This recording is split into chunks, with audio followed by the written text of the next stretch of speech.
واش فراسك من مطار مراكش لهاد المدينه في الشمال اللي غادي نمشي ليها دابا بثمن الكار غادي نمشي به في الطياره. اي وخليك معايا نمشيو نشدو الصف مع خوتنا.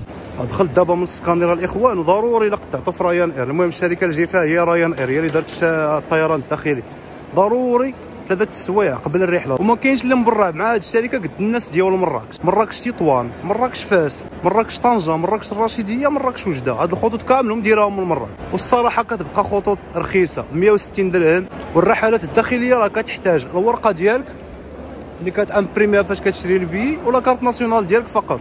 وبالنسبه اللي بيسافر اول مره وتلف ولا شي حاجه ما يتلف ما والو، كتدخل المطار كتقلب على الرحلات الداخليه ها هي في المكتوبه وكتمشي معاها، ممكن ما تسول حتى شي واحد. هنا الاخوان كدير البوردينغ ديالك، كتشد الورقه ديال الاركاب وضروري تحكروا على الشكاره تكون صغيره بزاف. فهاد المقاس هذا اللي غادي تدخل في هاد اللعيبه هادي بالضبط راه تيحكروا عليها. المرحله الاخيره نركبوا ونمشيو من الاول اللي كيطلعوا الطياره. احسن حاجه تجي حدا الشرجم، روعه.